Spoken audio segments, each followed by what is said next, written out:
Radio J, le 9-10, Léa Moscona.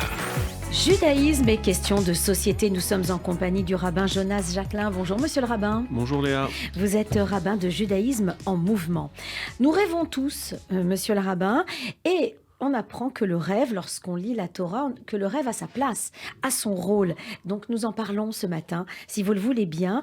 Avec ma première question, comment se fait-il que le rêve soit cet élément qui paraît quand même assez anodin, soit décrit dans la Torah et a un rôle apparemment important? Il a un rôle absolument essentiel et il apparaît à de nombreuses reprises dans le livre de Bereshit, dans le livre de la Genèse, où un grand nombre de personnages vont rêver. Alors, dans le Zohar, on a l'idée que le rêve, c'est 1/60 de prophétie. Et donc, on a dans ce qui apparaît à ce moment-là quelque chose qui est lié, qui est connecté avec un message que Dieu cherche à transmettre aux hommes. Et donc, on va trouver toutes sortes de rêves, des rêves qui sont des moments où Dieu s'adresse, prononce des paroles, un message à celui qui va recevoir cela, et d'autres moments où on est dans des rêves beaucoup plus classiques, beaucoup plus imagés. Et c'est le cas, par exemple, dans la paracha Vayetse, qui est lue cette semaine, où l'un de nos patriarches, à savoir Yaakov, Jacob, allongé, se reposant, va avoir ce fameux rêve dans lequel il voit une échelle plantée dans le sol, sur la terre, et qui va jusqu'au ciel, avec des messagers divins qui vont monter et descendre de cette échelle. Et donc il a ce rêve qui n'est pas explicité à proprement parler, mais que les sages vont voir comme un rapport d'Israël à l'humanité, un rapport du peuple juif aux nations, avec une manière de se mettre en décalage. Et ce qui monte et ce qui descend, ce sont toutes les nations qui se forment, qui deviennent des États, qui deviennent des royaumes, qui deviennent des empires, qui assoient leur autorité sur une grande partie de la terre, puis finissent par redescendre. Et ce qu'on comprend ici, c'est le fait que le destin de Jacob, c'est un destin autre, c'est le fait d'être à part, c'est le fait de ne pas jouer dans la même cour que ceux qui montent et descendent et qui sont pris dans cette activité quotidienne. Donc on a un rêve, on a un message. Alors, ma question, c'est pourquoi utiliser le rêve dans la Torah? C'est-à-dire que c'est un message. Or, Dieu a pu apparaître sans un rêve dans la Torah. Et là, il a fallu que Jacob, dans ce cas-là, rêve pour qu'il puisse être... pour qu'on lui signifie son importance, son élection aussi. Là, le message, c'est quelque chose qui se fait dans les deux sens. On a un locuteur, quelqu'un qui donne le message, mais on doit également avoir quelqu'un qui est capable de le recevoir. Et là, on apprend ça dans le Guide des égarés, Maïmonide qui nous dit qui s'interroge, pourquoi est-ce que justement on va rêver? Et pourquoi est-ce que ce genre de message arrive quand on est endormi, au moment de notre sommeil? Et parce que l'être humain, c'est un savant mélange, je dirais, de corporéité et de pensée.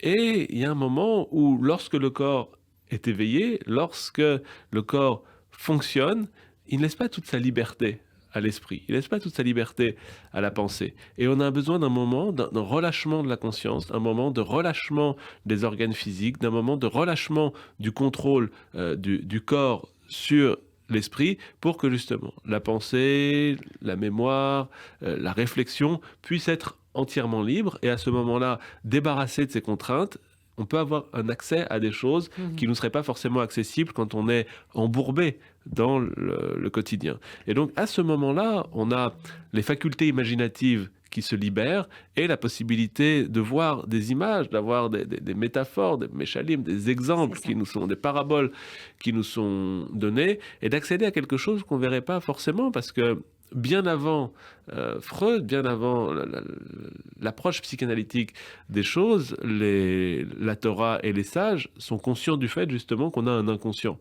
sont conscients du fait qu'on a ce qui nous est révélé par l'évidence du quotidien, et ce qu'il va falloir aller chercher, ce qui est moins présent de manière évidente en nous, et on a besoin du rêve, de l'inconscient pour accéder à cela, et c'est quelque chose qui est présent de toute éternité dans la tradition juive. On nous dit déjà dans le Talmud, c'est un rêve non interprétée, c'est comme une lettre qu'on n'aurait pas lue. Qui n'est pas ouverte. Donc, oui. on a à la fois ce message, ce qui nous est donné, et après la nécessité de l'interpréter. Et ça, on va voir par la suite, quand on va s'intéresser à un personnage comme Joseph dans la Torah, le fils de Jacob, qui passe son temps à rêver et qui passe son temps également à interpréter les rêves, que ce soit les siens ou ceux des autres. Et par le rêve, de donner un message qui n'aurait pas pu être exprimé autrement, ou que la pudeur, la situation politique n'aurait pas permis de dire expressément, mais qui passe mieux par le recours à l'imaginaire. Qu'il interprète de façon avantageuse pour lui.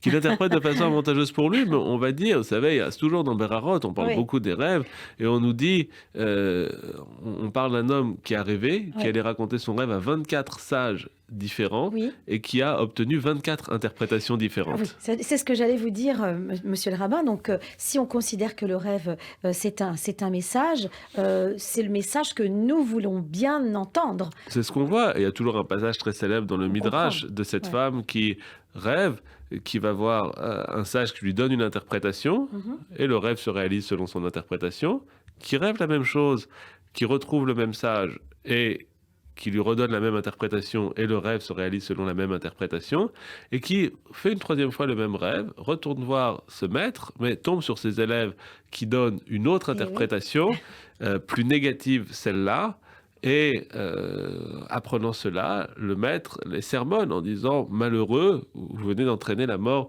d'un homme, parce que l'interprétation différente donne une réalisation différente. » Donc on a vraiment deux choses différentes, le rêve d'un côté et la manière dont on le lit. Et c'est quelque chose de plus moderne. C'est Derrida qui dit, il n'y a pas de texte, il n'y a que des lecteurs.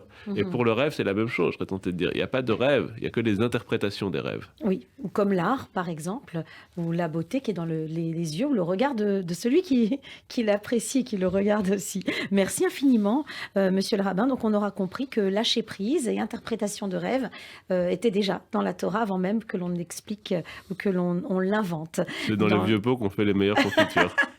Merci. Merci. Shabbat shalom à vous, Shabbat monsieur le shalom. rabbin.